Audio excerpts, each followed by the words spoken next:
하나님께서 아브라함에게 그의 자손이 애굽 땅에서 400년 동안 종노릇하다가 해방되어질 것을 말씀하셨습니다.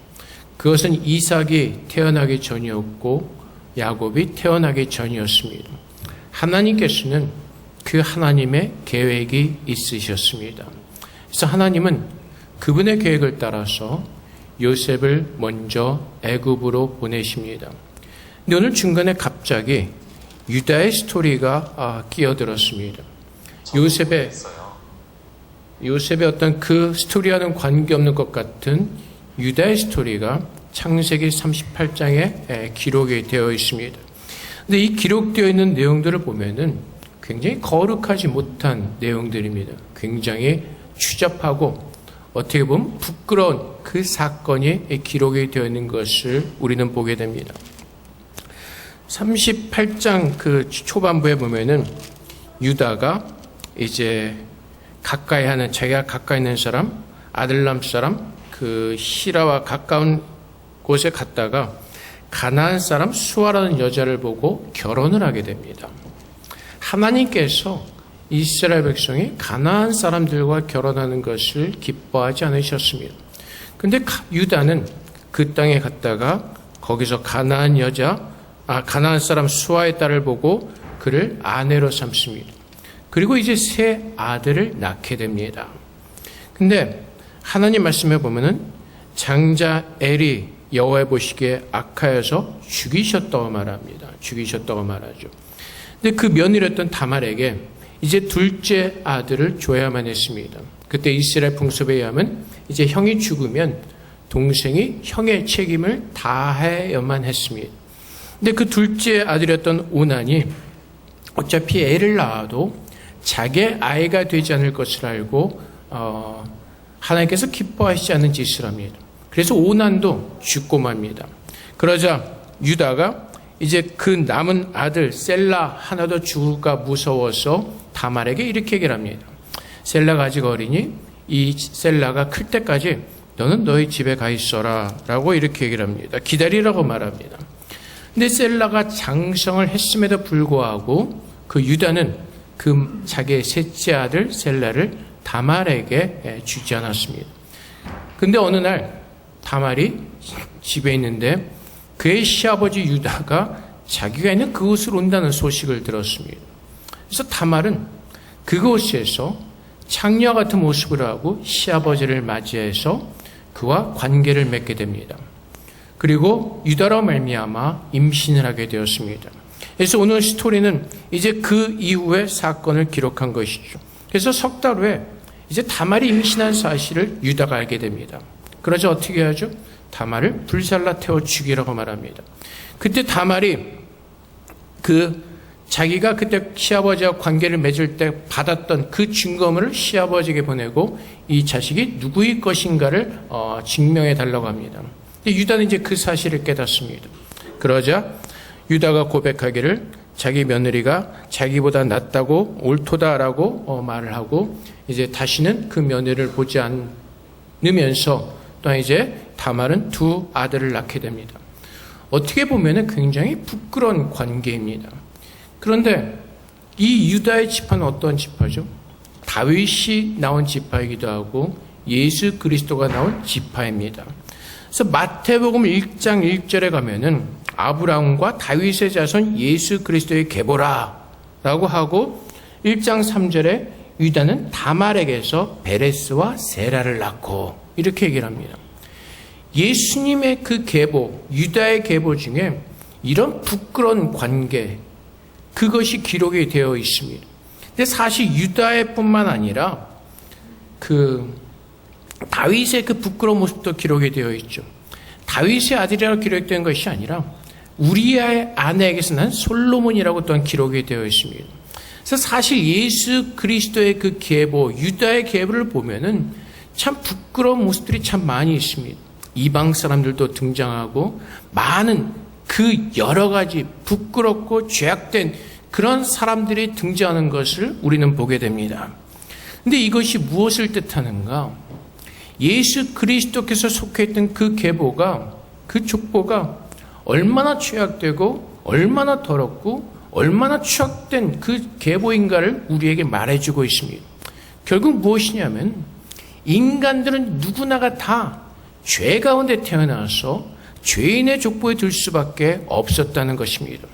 그래서 로마서 5장 12절부터 14절까지 증거하기를 그러므로 한 사람으로 말미암아 죄가 세상에 들어오고 죄로 말미암아 사망이 들어왔나니 이와 같이 모든 사람이 죄를 지었으므로 사망이 모든 사람에게 이르렀느니라. 죄가 율법이 있기 전에도 세상에 있었으나 율법이 없었을 때는 죄를 죄로 여기지 아니하였느니라. 그러나 아담으로부터 모세까지 아담의 범죄자 같은 죄를 짓지 않은 자들까지도 사망의 왕노릇하였느니 아담은 오실 자의 모형이라. 사실 유다 지파가 이스라엘 가문에서 엄청난 가문인 것 같지만은 모두가 죄인의 가문이라는 것입니다. 아담 한 사람으로 죄가 들어왔고 그 죄로 말미암아 모든 사람은 죄를 지을 수밖에 없는 사망 가운데 갇힌 죄인이라는 것입니다. 그래서 우리가 전에 보았던 야곱의 스토리를 보아서 알 수가 있죠. 야곱이 하나님의 은혜를 참 많이 경험했습니다. 야복강에서도 경험하고 결국은 이제 그가 고향으로 돌아와서 살게 되는 또한 은혜로운 시간을 누리게 됩니다. 근데 그 다말의 그 딸 디나의 사건을 통해서 우리가 볼 수 있는 것이 무엇이죠? 야곱이 고향에 돌아와서 살면서 그의 하나님을 향한 마음이 굉장히 느슨해졌다는 것입니다. 디나의 사건 이후 야곱이 그 아들들에게 뭐라고 말하죠? 너희가 섬기던 모든 이방의 것들을 다 버리라고 말할 때 그 아들들이 버렸던 이방의 풍속과 이방의 신들의 형상이 있었던 것을 우리는 깨닫게 됩니다. 하나님께서 택하신 그 은혜를 받았음에도 불구하고 사람들 모두가 죄 가운데서 자기 스스로 하나님의 은혜가 없이는 설 수 없는 연약한 자들임을 우리에게 보여주고 있습니다. 그래서 요셉, 우리가 어저께까지 보았던 요셉의 모습도 어떤 모습이죠? 하나님의 은혜로 견뎌내는 거죠. 하나님께서 주신 소망을 붙들고 살아가는 거죠. 근데 오늘 유다를 통해서 갑자기 유다가 등장한 이 스토리의 목적은 하나님께서 이뤄가시는 그 구속사의 의미가 하나님이 죄인들, 사망 가운데 갇혀있는 그 인간들을 구원하시기 위해서 하나님께서 이 아름다운 구원의 역사를 이뤄가시는 것을 우리에게 보여주고 계시는 것입니다. 그래서 유다의 사건을 통해서 그 그리스도의 계보가 죄인들의 계보였지만은 이제 예수님으로 말미암아 그 모든 족보가 깨어지게 되는 것입니다. 예수 그리스도로 말미암아 이제 그 모든 족보를 막으시는 겁니다. 멈추게 하시는 것입니다. 그리고 하나님의 새로운 나라의 족보가 이루어가도록 하나님은 예수 그리스도를 그렇게 등장시키시는 것입니다. 그래서 로마서에서 좀 아까 보았던 것처럼 모든 사람이 다 죄를 짓게 됩니다. 왜 그렇죠? 아담 한 사람으로 말미암아. 아담의 죄가 무엇이죠? 우리는 보통 죄를 얘기할 때 세상의 어떤 도덕적인 어떤 그런 관념에서 죄를 이해할 때가 참 많이 있습니다. 근데 성경에서 말하는 죄는 하나님을 믿지 않는 죄입니다. 하나님을 거부하는 것이 죄입니다. 하나님 말씀대로 살지 않는 것이 죄입니다.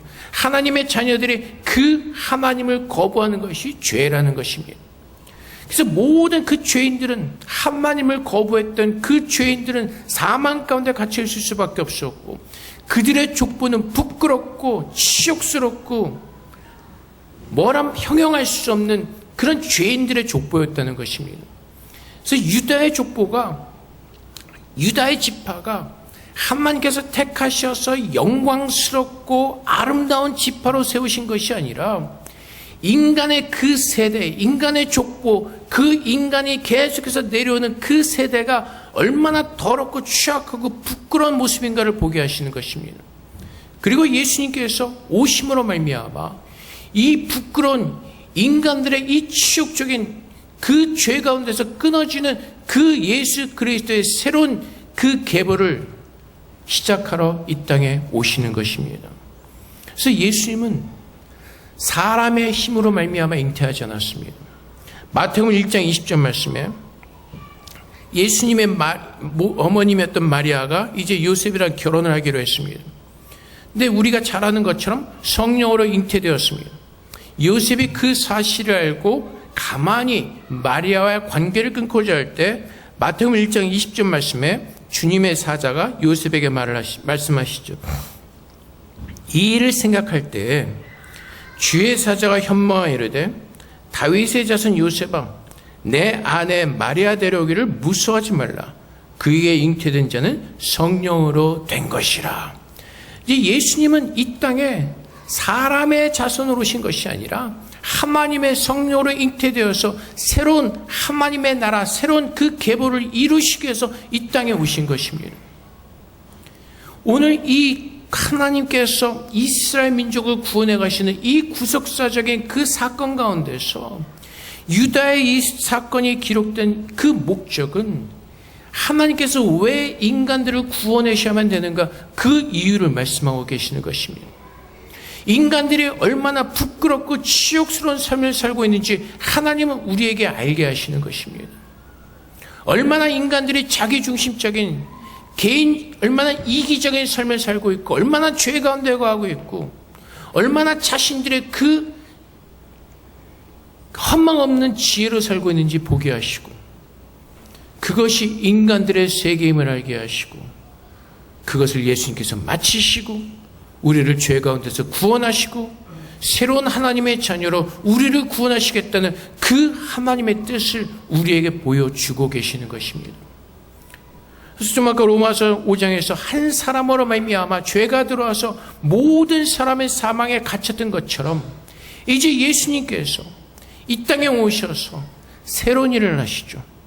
그리고 그분이 하나님의 뜻 가운데서 십자가에서 죽으심으로 말미암아 우리의 모든 죄를 사해 주시고 그 예수를 믿는 모든 사람들에게 영생을 주시는 것입니다.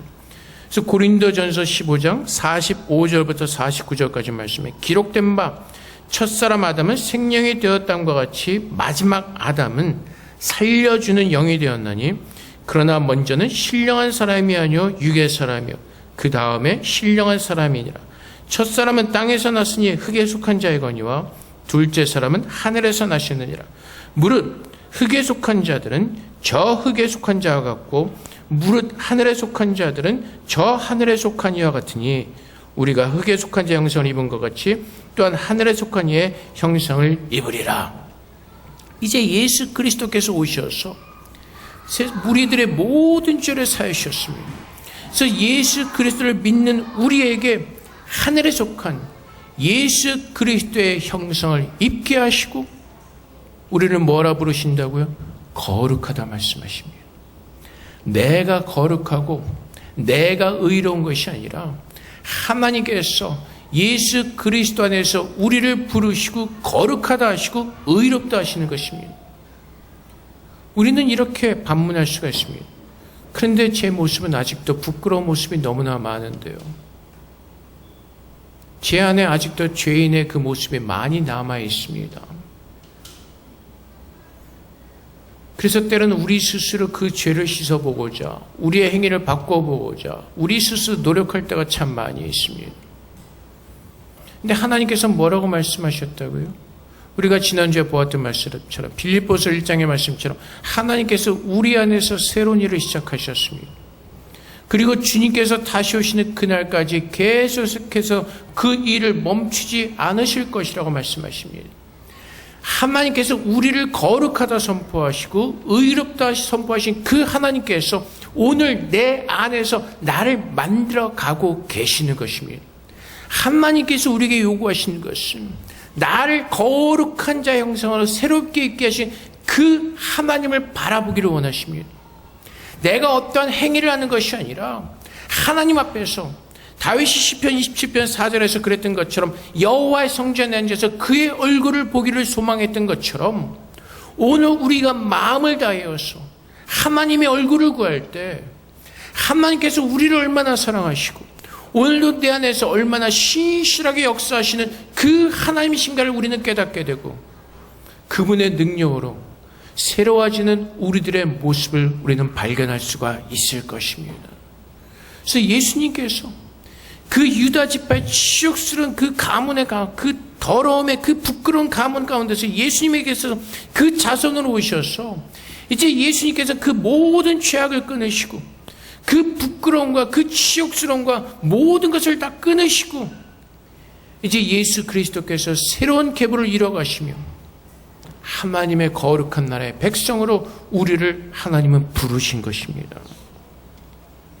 그래서 아브라함이 하나님께서 부르셔서 하나님께서 이루실 일을 말씀하시죠. 창세기 13장 16절 말씀에 너와 내가 내 자손이 땅에 티끌 같게 하리니 사람의 땅에 티끌을 능히 셀 수 있을진데 내 자손도 세리라. 근데 여기서 주님께서 말씀하시죠. 너의 자손이 땅에 티끌같이 한국어가 안 되네.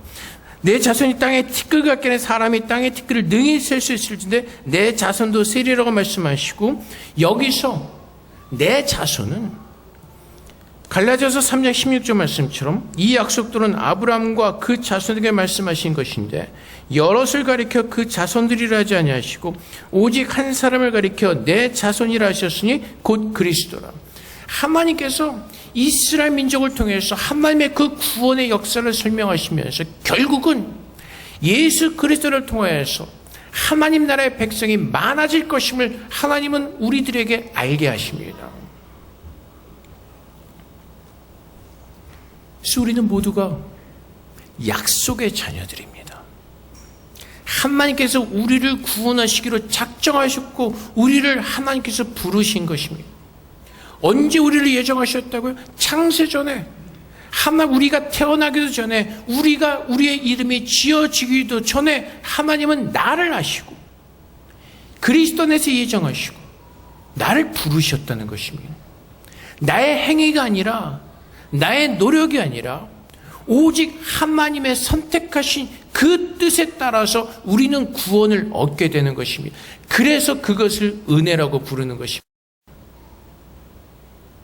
내가 그 구원을 이룬 것이 아니라 내가 그 구원을 이루어 가는 것이 아니라 부르신 하나님께서 오늘도 나를 보기를 기뻐하시며 내 안에서 역사하기를 기뻐하시며 오늘도 그 하나님의 부르심에 합당한 모습으로 우리를 만들어가기를 하나님은 기뻐하시는 것입니다. 그래서 제가 늘 말씀드리지만은 여러분들이 평소에 기도 좀 하고 말씀 좀 본다고 해서 하나님과 가까워지는 것이 아니라 하나님은 늘 우리와 함께하고 계십니다. 내 모습이 좀 부끄러운 모습이고 연약한 모습이라 한다 할지라도 하나님은 오늘도 나와 함께 하시고 하나님은 나를 붙들고 계시고 그분의 사랑으로 끊임없이 우리와 함께 하시는 것입니다.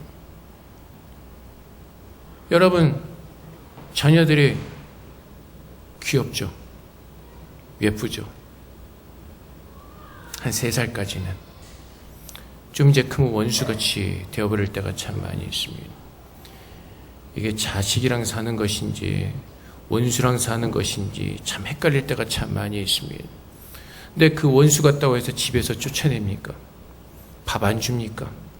줄 거 다 주죠. 해줄 거 다 해줍니다. 왜 그렇죠? 자식이기 때문에. 어쩔 수가 없는 것입니다. 하나님도 마찬가지입니다. 우리가 때로는 연약하고 부끄러운 모습이다 할지라도 하나님께서 우리를 자녀 삼으셨기 때문에 하나님께서는 그분의 은혜를 멈추지 않고 오늘도 우리에게 부어주시는 것입니다. 그래서 우리는 좋으신 하나님이라고 고백하고 그분의 사랑은 끊임이 없다고 고백하고 그분의 사랑은 우리를 향하여서 포기하지 않는다고 고백하는 것입니다. 그래서 우리는 하나님 앞에 나갈 때 조금 뻔뻔해질 필요가 있습니다. 하나님 앞에 나가서 하나님께서 우리를 부르셨기에 하나님께서 기뻐하시는 모습으로 나를 만들어 달라고 뻔뻔하게 나가서 하나님 앞에 구해야 되는 것입니다. 이번 주에 내가 기도를 좀 많이 못한 것 같아서 말씀을 좀 보지 못한 것 같아서 지금 주눅든 모습으로 지금 삐쯤삐쯤하면서 하나님 앞에 나가는 것이 아니라 하나님은 그래도 나와 함께 하셨기에 그 하나님 앞에 나아가 구하는 겁니다. 뭐라고 부르면서? 하나님 아버지.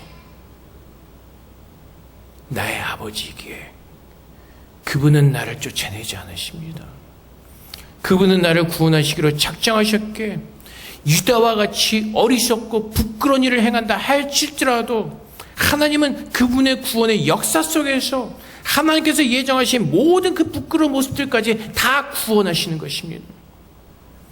그래서 성경에 등장하는 이 모든 사람들, 위대한 믿음이었고 참 거룩해 보이고 능력 있는 것 같지만은 사실은 자세히 보면 하나님께서 부르시고 그들을 그러한 모습으로 만들어 가셨다는 것입니다. 그래서 그들의 모습을 우리에게 보여주시고 하나님께서 말씀하시는 것이 무엇이죠? 실망하고 좌절하지 말라는 것입니다.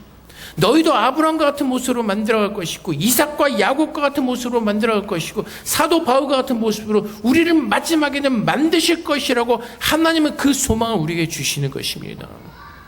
내가 잘해서가 아니라 내가 특별해서가 아니라 하나님은 그렇게 나를 부르셨기에 하나님은 포기하지 않고 오늘 그렇게 만드실 거라고 우리에게 말씀하시는 것입니다. 그래서 로마서 8장 1절부터 2절까지 말씀해 그러므로 이제 그리스도 예수 안에 있는 자에게는 결코 정죄함이 없나니 이는 그리스도 예수 안에 있는 생명의 성령의 법이 죄와 사망의 법에서 너를 해방하였습니다. 우리는 어디에 있다고요? 예수 그리스도 안에. 성령으로 잉태하신 그 하나님의 아들 예수 그리스도가 이 땅에 오셔서 그분의 보혈의 피로 우리의 모든 죄를 사하여 주시고 우리를 구원해 주시고 이제는 죄 없다 하시고 이제는 죄가 없게 영원히 사는 하나님의 백성으로 예수 그리스도의 족보에 하나님의 자녀로 우리를 새롭게 부르셨기에 우리는 그 영광의 삶을 오늘 우리는 사는 것입니다. 그 은혜를 믿기에 오늘 우리는 감사한 마음으로 우리의 무너졌던 그 모습이 다시 일어나고 실망과 좌절했던 우리의 심령이 세워지며 하나님을 다시 바라보게끔 하나님은 그렇게 우리 안에서 오늘 역사하고 계시는 것입니다. 그래서 여러분 넘어지는 거 두려워하지 마세요. 실패하는 거 두려워하지 마세요.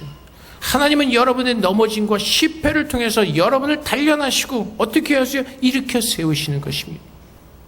그리고 하나님이 누구이신가를 알게 하시고 하나님의 사랑이 얼마나 위대하신가를 알게 하시고 오늘 그 사랑의 은혜로 살도록 하나님은 그분의 말씀으로 우리를 단련시키고 그분의 말씀으로 채우시고 그분의 말씀의 능력으로 살아가도록 그렇게 늘 우리와 말씀으로 함께 하시는 것입니다. 우리는 부끄러운 족보 안에 있던 세상에서 살던 사람들이었습니다. 하나님께서 그러한 우리들을 불러내셔서 다시 새로운 예수 그리스도의 계보에 들어가게 하시는 그 영광된 자리로 우리를 초청하셨습니다. 우리는 그런 영광된 삶을 그 복된 은혜를 누리고 있는 하나님의 거룩한 백성들입니다. 그래서 세상에서 주눅들지 마시고 그 거룩한 하나님이 나의 아버지심을 고백하면서 세상과 타협하며 세상에 물들어가는 것이 아니라 정말 이 마지막 시대 내가 하나님의 자녀로서 그분께서 기뻐하시는 거룩한 사람으로 주님께 영광 돌리는 하나님의 예배자로 설 수 있도록 우리는 그렇게 구하면서 주님께서 오시는 그 마지막 날까지 승리케 하시는 그리스도의 은혜 안에서 우리 모두가 살아내기를 주님의 이름으로 축복을 드립니다. 우리 함께 기도하겠습니다. 하나님, 주님의 그 아름다운 계보 속에서 그 믿음의 삶을 살 수 있도록 축복하여 주시고 하나님께서 오시는 그날까지 영광된 삶을 우리 모두가 잘 살아낼 수 있도록 은혜를 부어달라고 주 앞에 기도하며 나가도록 하겠습니다. 기도하겠습니다.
사랑의 아버지 하나님 감사합니다. 치욕스러웠던 부끄러웠던 그 세상 사람들의 족보에서 하나님 우리를 불쌍히 여기시고 구원하사 이제 영광된 그 하나님의 아들 그리스도의 족보에 들어가는 하나님 나라의 거룩한 백성이 되는 은혜를 우리에게 허락하셨습니다. 우리가 받은 구원의 은혜가 무엇인지를 깨닫게 하시고 날마다 그 구원의 은혜에 감사하며 그 은혜의 능력으로 살아낼 수 있도록 축복하여 주시옵소서. 우리가 사는 것이 아니라 내 안에 살아계신 예수 그리스도께서 우리를 살게 하신 줄을 믿습니다. 오직 예수를 믿는 믿음 안에서 이기게 하시고 승리하게 하여 주시옵소서. 감사하며 예수 그리스도 이름으로 기도합나이다. 아멘.